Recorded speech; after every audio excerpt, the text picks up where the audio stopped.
முதல் வாசகம். மேலே விண்ணிலும் கீழே மண்ணிலும் ஆண்டவரே கடவுள்.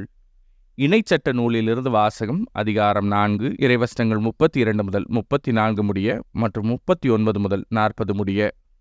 மோசே மக்களை நோக்கி கூறியது: உங்களுக்கு முற்பட்ட பண்டை காலத்தை பற்றி கேட்டு தெரிந்து கொள்ளுங்கள்.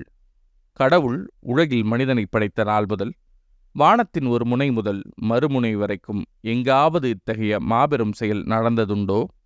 அல்லது இதுபோல் கேள்விப்பட்டது உண்டா? நெருப்பின் நடுவிலிருந்து பேசிய கடவுளின் குரலொலியை கேட்டும் நீங்கள் உயிர் வாழ்ந்தது போல் வேறு எந்த மக்களினமாவது வாழ்ந்ததுண்டா?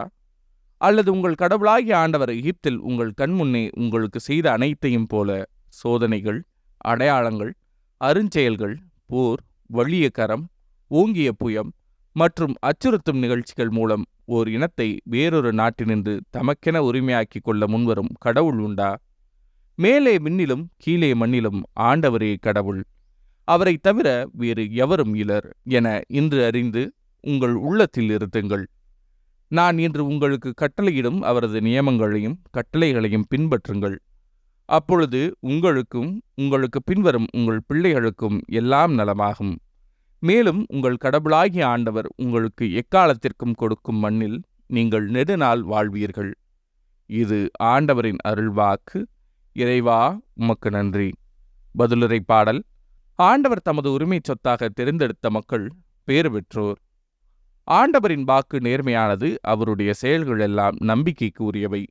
அவர் நீதியையும் நேர்மையும் விரும்புகின்றார். அவரது பேரன்பால் பூ உலகு நிறைந்துள்ளது. ஆண்டவர் தமது உரிமை சொத்தாக தெரிந்தெடுத்த மக்கள் பேறு பெற்றோர். ஆண்டவரது வாக்கினால் வானங்கள் உண்டாயின. அவரது சொல்லின் ஆற்றலால் வான்கோள்கள் எல்லாம் உருவாயின. அவர் சொல்லி உலகம் உண்டானது. அவர் கட்டளையிட அது நிலை பெற்றது. ஆண்டவர் தமது உரிமை சொத்தாக தேர்ந்தெடுத்த மக்கள் பேறு பெற்றோர். தமக்கு அஞ்சி நடப்போரையும் தம் பேரன்புக்காக காத்திருப்போரையும் ஆண்டவர் கண்ணோக்குகின்றார். அவர் உயிரை சாவினின்று காக்கின்றார். அவர்களை பஞ்சத்திலும் வாழ்விக்கின்றார். ஆண்டவர் தமது உரிமை சொத்தாக தேர்ந்தெடுத்த மக்கள் பேறு பெற்றோர். நாம் ஆண்டவரை நம்பியிருக்கின்றோம். அவரே நமக்கு துணையும் கேடையும் ஆவார். உம்மையே நாங்கள் நம்பியிருப்பதால் உமது பேரன்பு எங்கள் மீது இருப்பதாக. ஆண்டவர் தமது உரிமை சொத்தாக தேர்ந்தெடுத்த மக்கள் பேறு பெற்றோர். இரண்டாம் வாசகம். கடவுளின் பிள்ளைகளுக்குரிய மனப்பான்மையை பெற்றுக்கொண்டீர்கள்.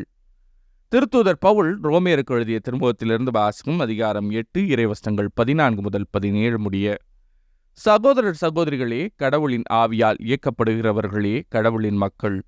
மீண்டும் அச்சத்திற்கு உள்ளாக்கும் மனப்பான்மையை நீங்கள் பெற்றுக்கொள்ளவில்லை. மாறாக கடவுளின் பிள்ளைக்குரிய மனப்பான்மையை பெற்றுக்கொண்டீர்கள். அதனால் நாம் அப்பா, தந்தையே என அழைக்கின்றோம். நாம் இவ்வாறு அழைக்கும்போது நம் உள்ளத்தோடு சேர்ந்து தூய ஆவியாரும் நாம் கடவுளின் பிள்ளைகள் என்பதற்கு சான்று பகர்கிறார். நாம் பிள்ளைகளாயின் உரிமை பேறு உடையவர்களாயிருக்கிறோம். ஆம், நாம் கடவுளிடமிருந்து உரிமை பேறு பெற்றவர்கள், கிறிஸ்துவின் பங்காளிகள். அவருடைய துன்பங்களில் நாம் பங்கு பெற வேண்டும். அப்போதுதான் அவரோடு மாட்சியிலும் பங்கு பெறுவோம். இது ஆண்டவரின் அருள்வாக்கு. இறைவா, உமக்கு நன்றி. நற்செய்தி வாசகம். தந்தை, மகன், தூய ஆவியார் பெயரால் திருமுழுக்கு கொடுங்கள். மத்தேயு எழுதிய தூய நற்செய்தியிலிருந்து வாசகம். அதிகாரம் 28, இறைவசனங்கள் 16 முதல் 20 முடிய. அக்காலத்தில் 11 சீடர்களும் இயேசு தங்களுக்கு படித்தபடியே கலிலேயாவில் உள்ள ஒரு மலைக்குச் சென்றார்கள். அங்கே அவரை கண்டு பணிந்தார்கள். சிலரோ ஐயமுற்றார்கள். இயேசு அவர்களை அணுகி, விண்ணுலகிலும் மண்ணுலகிலும் அனைத்து அதிகாரமும் எனக்கு அருளப்பட்டு இருக்கிறது. எனவே நீங்கள் போய் எல்லா மக்களினத்தாரையும் சீடராக்குங்கள். தந்தை, மகன், தூய ஆவியார் பெயரால் திருமுழுக்கு கொடுங்கள். நான் உங்களுக்கு கட்டளையிட்ட யாவையும் அவர்களும் கடைப்பிடிக்கும்படி கற்பியுங்கள்.